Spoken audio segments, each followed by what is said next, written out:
नमस्कार, जय जवान जय किसान न्यूज 24 में आपका स्वागत है। आइए नजर डालते हैं आज की खास खबर पर।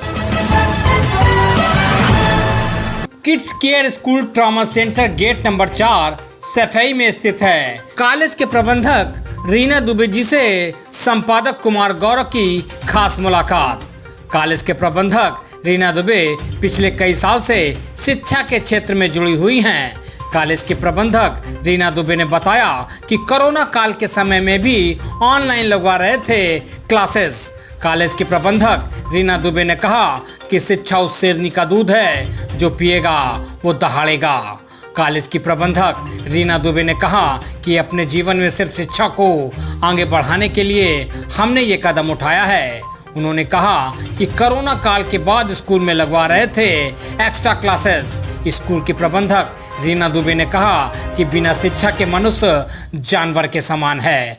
मानव जीवन में शिक्षा का सबसे महत्वपूर्ण योगदान है। प्रबंधक रीना दुबे ने बताया कि कॉलेज में बिना माता पिता के बच्चों को निःशुल्क पढ़ाया जाता है और गरीब बच्चों को फीस में दी जाती है भारी छूट। प्रबंधक रीना दुबे ने बताया कि कॉलेज में अनुभवी शिक्षकों द्वारा शिक्षा दी जाती है और शुद्ध पेयजल की व्यवस्था, सीसीटीवी की व्यवस्था भी है। देखिए जिला इटावा से संपादक कुमार गौरव के साथ रोहित की ये खास रिपोर्ट।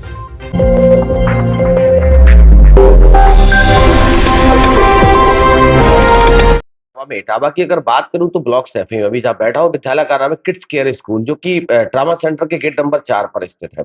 हमारे साथ बात करने के लिए उपस्थित है प्रधानाचार्य प्रबंधक। बात करने को और जानने का प्रयास करता हूं। 2 साल कोविड का समय रहा था, कोविड के बाद नई शुरुआत हुई थी। कोविड के बाद संस्थान ने भी अपनी शुरुआत करी है। जानने का प्रयास करता हूँ, कोविड के बाद जब बच्चे मिले थे तो बच्चों की क्या स्थिति थी। 1 साल का सेशन लगभग पूरा हुआ है, तो एजुकेशन का जो गैप रहा था वो कितना रिकवर हुआ है। नए सेशन की शुरुआत हुई तो इस बार संस्थान ने नए सेशन के लिए क्या क्या इंप्रूवमेंट किए हैं और इस बार क्या क्या तैयारियां हैं। मैम, सबसे पहले तो आपका स्वागत है। Thank you sir. 2 साल कोविड का जो समय रहा था, कोविड के बाद जब नई शुरुआत हुई थी, संस्थान ने भी अपनी शुरुआत करी थी।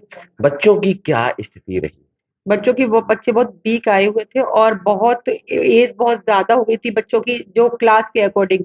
जैसे जो जिस बच्चे को नर्सरी में जाना था उस बच्चे की अबव 5 ईयर से अबव हो गए थे। तो हम लोगों ने देखा कि बच्चों को कुछ नहीं आ रहा है, वो ट्रेसिंग ओरल उनको कुछ भी नहीं आ रहा है। पर बट एज के अकॉर्डिंग हमें बच्चों को उसी क्लास में लेना भी था। ये हमारे लिए मतलब बहुत बड़ी चुनौती थी कि बच्चों को अब किस तरीके से डील किया जाए, किस तरीके से बच्चों को एज के अकॉर्डिंग बच्चों को उस क्लास के मतलब किया जाए। तो हमने देखा कि अब बच्चे बहुत वीक है और हमने फिर उन बच्चों पर बहुत ज्यादा वर्क किया। मैडम से बोला कि आप एक्स्ट्रा क्लास लीजिए। मैडम ने एक्स्ट्रा क्लास ली उनके साथ में। उनको पहले ट्रेसिंग ओरल ये सब सिखाया। जो नर्सरी वाले बच्चे थे उनको स्लोली फिर उसके बाद में उनको जो नर्सरी लेवल का सिलेबस था उसको कंप्लीट कराया। देन अभी 1 मंथ में मैं देख रही हूँ जो क्लियर हुआ। फिर हमने बच्चों को और भी आगे जो भी था पूरा कंप्लीट क्या क्या क्या क्या लग रहा है आपको? आपने जो प्रयास करे एक्स्ट्रा क्लासेस से लेके जो भी प्रयास करे, कितना परसेंटेज एजुकेशन का रिकवर करा? मैंने बच्चों को बहुत हार्ड वर्क किया और मैंने देखा कि बच्चों में बहुत ज़्यादा इम्प्रूवमेंट हुआ। और उस इम्प्रूवमेंट से बच्चों ने जो कक्षाएं पीछे छूट गई थी बच्चों की, वो कवर हुई। और कुछ बच्चे ऐसे हमने जो एज के अकॉर्डिंग, जैसे बच्चे 5 ईयर से अबव हो गए थे, 6 ईयर से अबव हो गए थे, उनको फर्स्ट में जाना था। वो बच्चे हमने नर्सरी में लिए जरूर थे, बट उनको 2 साल हमने आफ्टर 2 ईयर्स उनको जंप कराना था। तो मैंने अभी कुछ बच्चे जंप कराए। हाँ, और अभी और भी कराना है उनको। बच्चों को उसी लेवल पे लेके आना जो एज के अकॉर्डिंग चल रहे थे। मैंने उनके पेरेंट्स को यही आश्वासन दिया कि जो बच्चे आपके जिस एज के हैं उस एज से के हिसाब से, उसे अकॉर्डिंग टू एज बच्चे आपको उसी क्लास में पढ़ेंगे। और हमने बहुत ज्यादा उन पर वर्क किया और वो बच्चे आज रिजल्ट दे रहे हैं। आफ्टर 1 ईयर्स मैं देख रही हूँ कि मेरे बच्चे जो नर्सरी के हैं वो LKG का सिलेबस बहुत प्रॉपरली कर रहे हैं। जो बच्चों को ट्रेसिंग नहीं आती थी वो प्रॉपर कर रहे हैं। तो ये मुझे बहुत खुशी है और मेरे टीचरों ने भी बहुत हार्ड वर्क किया। मैम, एक सवाल आपसे है। नए सेशन की शुरुआत है, इस बार संस्था क्या इम्प्रूवमेंट करने वाली है? Sir definitely we work on the personality development of the children, because हमने ये कोविड के टाइम में एक इश्यूज ये देखे कि बच्चे जो हैं they are not self confidence, उन बच्चों में कॉन्फिडेंस की कमी आ गई। क्यों? क्योंकि हमने पूरे टाइम बच्चों को घर में बंद करके रखा, they are unable to mix up with other childrens. But क्या है कि अब जब हमने इसको स्कूल में इनरोल कराया तो हमें बच्चों को थोड़ा फ्रेंडली एनवायरनमेंट भी देना था। We have to build up their confidence level also to make sure, जो कि उनके इन फ्यूचर्स के लिए अच्छा रहेगा जब हमारे अंदर कॉन्फिडेंस आएगा।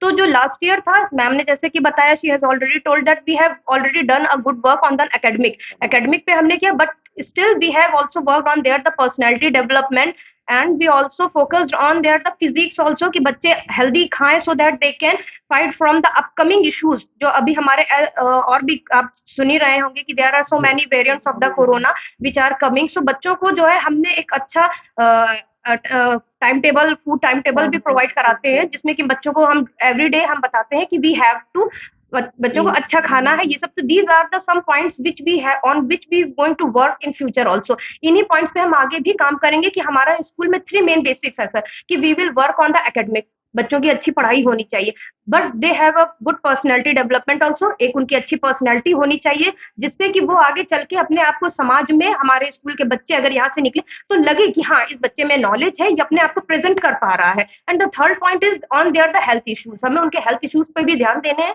कि बच्चा हेल्दी खाना खाए, ना फास्ट फूड खाए भी। हम बच्चों की जो पीटीएम होते हैं हम उसमें पेरेंट्स को भी अपडेट करते रहते हैं कि नहीं, now we have to eat the fruits and vegetables, green vegetables, जिससे कि हमारे बच्चे आगे चल के जो भी हमारे अपकमिंग जो ये वायरसेस के जो वेरिएंट्स आ रहे हैं इनसे भी हमारे बच्चे बने। तो हमारा जो स्कूल का मेन मोटिव है वो बच्चे का personality development, academic and the health. Ma'am एक सवाल और आपसे है, मानव जीवन में एजुकेशन को कितना महत्वपूर्ण मानते हैं? मानव जीवन में एजुकेशन के लिए मतलब सर्वोपरि मैं तो मानती हूँ कि एजुकेशन सर्वोपरि है। अगर जिसका जीवन ही व्यर्थ है, अगर एजुकेशन नहीं है उसमें, तो हर व्यक्ति को मतलब अपने बच्चों को पूर्ण शिक्षा देनी चाहिए। जी, एक सवाल और आपसे, काफी समय हो गया आप शिक्षा से जुड़े हैं, प्रयास भी कर रहे हैं आगे इम्प्रूवमेंट करने का। आपने देखा हिंदुस्तान पे धीरे धीरे वेस्टर्न कल्चर, पश्चिमी सभ्यता हावी हो रही है, जी सर। बच्चे अपनी मूल संस्कृति संस्कारों से, भारतीय संस्कृति उससे दूर जा रहे हैं। संस्था क्या प्रयास करेगी बचाने के? संस्था पूरा प्रयास कर रही है, और मैं सुबह जब मेरी जो प्रार्थना होती है, प्रेयर होती है, उसमें मैं गायत्री मंत्र करवाती हूँ बच्चों को, क्योंकि बच्चों मैं देखती हूँ कि बच्चों को जो प्रॉपरली गायत्री मंत्र नहीं आता है और बहुत सारे मंत्र वो नहीं आते, हम पूरा मंत्रों का उच्चारण करवाते हैं जिससे कि बच्चे अपनी मतलब वो ना भूलें, संस्कृति ना भूलें। उसके लिए बहुत प्रयास कर रहे हैं हम लोग। हाँ जी मैम, एक सवाल और आपसे है, एजुकेशन की अगर बात करूं तो हर व्यक्ति, हर इंसान चाहता है कि हमारे बच्चे अच्छे स्कूल में पढ़ें। फीस का फैक्टर क्या रहता है गरीब, असहाय, मजदूर, किसानों को? सर ये स्कूल सैफई में इसीलिए ही खोला गया है कि अच्छी एजुकेशन हम बच्चों को, हर वर्ग के बच्चों को मिले। यहाँ पे जो हमारे यहाँ के जो डायरेक्टर सर हैं, इवन मैम, एवरीवन, वो सबका यही मोटिव है कि उन्होंने एज अ मैनेजर मुझसे यही कहा है कि मैम जो भी एडमिशन्स आते हैं बच्चों की एजुकेशन पे इफेक्ट नहीं पड़ना चाहिए। सो यहाँ पे ये है कि जो अफोर्ड कर सकते हैं इट्स वेरी गुड, इवन जो नहीं कर सकते हैं they can pay in a monthly wise, वो लोग मंथली भी पे कर सकते हैं जैसी उनकी फैसिलिटीज हो उसके अकॉर्डिंग। इवन हमारे यहाँ कुछ ऐसे कोटास भी हैं जिसमें कि हम लोग बच्चों को एजुकेशन पे पहले प्रायोरिटी देंगे। अगर बच्चे के ग्रेड अच्छे हैं, वो प्रीवियस स्कूल में उनके मार्क्स अच्छे आए हैं, सो हम उनको सिर्फ दे हैव टू जस्ट, हम उनकी ट्यूशन फीस माफ कर देते हैं, but they have to purchase the all the belongings. काफी बच्चे फ्री भी पढ़ रहे हैं, काफी बच्चे फ्री भी पढ़ रहे हैं, जो बच्चे देखते हैं कि जिनके पेरेंट्स पे पैसा देने के लिए नहीं है, और मुझे लगता है कि किसी के पिता नहीं है या किसी के माँ नहीं है और वो पैसे देने में असमर्थ हैं, तो उनके लिए भी फ्री है, और मेरे कई बच्चे पढ़ भी रहे हैं अभी भी फ्री। जी मैम, एक सवाल, आखिरी सवाल आपसे, जो पेरेंट्स आपके साथ जुड़े हैं, आने वाले समय में जुलाई तक जो लोग आपके साथ जुड़ेंगे, उनसे क्या कहना चाहते? उनसे यही कहना चाहते हैं कि एक बार मौका दीजिए, और जो भी है आपके आसपास उनको बताइए कि किड्स केयर में किस तरीके की पढ़ाई हो रही है, और हमारे बच्चे कितना इम्प्रूवमेंट किया है उनको भी, और आसपास सबको बताइए। आपसे भी प्रार्थना है कि आप सबको बताइए कि हाँ किड्स केयर में वाकई कि मतलब कितने बच्चे इम्प्रूव हुए हैं, और शायद ही इसीलिए हमारे बच्चे इम्प्रूव हुए हैं और इम्प्रूवमेंट बच्चों के अंदर आया है, इसलिए हमारे बच्चों की स्ट्रेंथ भी बढ़ी है। अभी आफ्टर 1 ईयर हमारा 100 अबव हो गया है, क्योंकि हमने बच्चों को जो पूरा प्रयास किया है कि बच्चे मतलब किस तरीके से शिक्षा मतलब इम्प्रूवमेंट हो, और हुई है। Same question. सर मैं अपने पेरेंट्स से यही कहना चाहूंगी कि थैंक्स कि आप हमारे साथ इनरोल्ड हुए हैं और आपने हमको ये मौका दिया है, और हम अपना बेस्ट देंगे, 100% देंगे कि आपके बच्चे में डेफिनेटली इम्प्रूव होगा।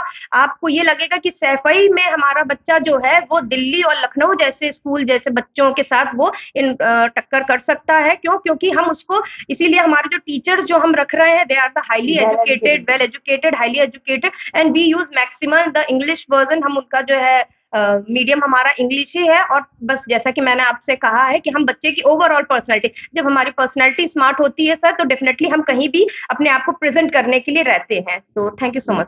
इंग्लिश के साथ साथ संस्कृति को नहीं भूलना चाहिए। इंग्लिश तो हमारी है ही है, और संस्कृति, हमें पूरा संस्कृति पे अपना ध्यान देना चाहिए। उस हिसाब से बच्चों का पूरा ध्यान दिया जा रहा है सब तरीके से। जी बहुत बहुत धन्यवाद। हमारी तरफ से आपको नए सेशन के लिए बहुत बहुत बधाई, शुभकामनाएं।